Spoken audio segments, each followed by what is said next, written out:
এবার যুক্তরাজ্যের ক্ষমতার কেন্দ্র থেকে ছিটকে গেলেন সাবেক প্রধানমন্ত্রী শেখ হাসিনার বোনের মেয়ে টিউলিপ সিদ্দিক।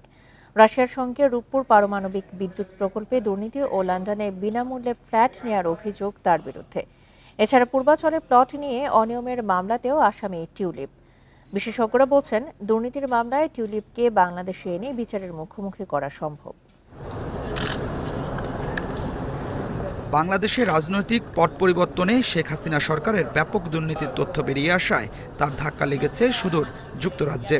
শেখ হাসিনার বোনের মেয়ে ও ব্রিটিশ মন্ত্রী টিউলিপের বিরুদ্ধে দুর্নীতির অভিযোগ ও লন্ডনে ফ্ল্যাট নেওয়ার ঘটনায় তোলপাড় শুরু হয় যুক্তরাজ্যে। পদত্যাগের পর এই লেবার এমপির গোটা রাজনৈতিক ক্যারিয়ারই হুমকির মুখে। রূপপুর প্রকল্পের অনিয়মের অভিযোগ নিয়ে দুর্নীতি দমন কমিশন অনুসন্ধানের সিদ্ধান্ত নিলে নাম আসে ব্রিটিশ মন্ত্রী টিউলিপ সিদ্দিকের।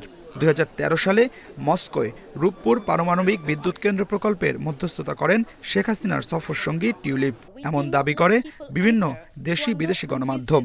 প্রকল্পের খরচ বাড়িয়ে অর্থ আত্মসাতের অভিযোগ ওঠে শেখ হাসিনার পরিবারের বিরুদ্ধে। এছাড়া আওয়ামী লীগের ঘনিষ্ঠ এক আবাসন ব্যবসায়ীর কাছ থেকে লন্ডনের কিংস ক্রস এলাকায় একটি ফ্ল্যাট উপহার নেন টিউলিপ। এটির বর্তমান বাজার মূল্য 7 লাখ পাউন্ড বা 10 কোটি টাকা।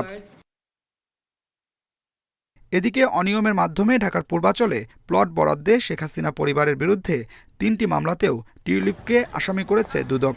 তবে পূর্বাচলে শেখ রেহেনা ও তার বাকি ছেলেমেয়েরা প্লট পেলেও কোনো বরাদ্দ পাননি টিউলিপ। বিশেষজ্ঞরা বলছেন, দুর্নীতির প্রকৃত চিত্র পেতে অধিকতর তদন্ত প্রয়োজন। আপাতত বলছে যে তদন্তে কিছু পাওয়া যায়নি তার বিরুদ্ধে প্রমাণ। এখন আরো বিস্তারিত তদন্ত হলে তারপরে সেটি কি অবস্থা দাঁড়াবে। আবার দেখা যাচ্ছে যে সেখানে দুর্নীতি বিরোধী যে সংগঠন আছে, যার সদস্য টিআইবি, তারাও এর সাথে যুক্ত আছে। তারা যদি তদন্তে প্রমাণ পায় পরবর্তীতে, তাহলে এটি গ্রেপ্তারের সম্ভাবনা তো থাকছেই সেই দেশে। দুর্নীতির মামলায় টিউলিপ দোষী সাব্যস্ত হলে দ্বিপাক্ষিক চুক্তির আওতায় তাকে বাংলাদেশে এনে বিচার নিশ্চিত করা সম্ভব বলে মনে করেন দুদকের সাবেক মহাপরিচালক।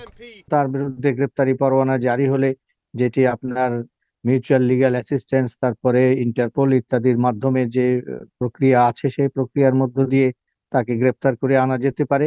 যদি গ্রেপ্তার করে না আনা যায়, তিনি স্বেচ্ছায় হাজির হতে পারেন। স্বেচ্ছায় হাজির না হলে তার বিরুদ্ধে আপনার যেটি পলাতক অবস্থায় বিচার হবে। দুর্নীতি ও অনিয়মের অভিযোগ ওঠায় মঙ্গলবার পদত্যাগ করেন টিউলিপ রিজওয়ানা সিদ্দিক। লন্ডনের হ্যামস্টেড অ্যান্ড হাইগেট আসনে 2015 সাল থেকে টানা 4 বার লেবার পার্টির এমপি নির্বাচিত হন তিনি। Adilur Rahman, independent news, Dhaka.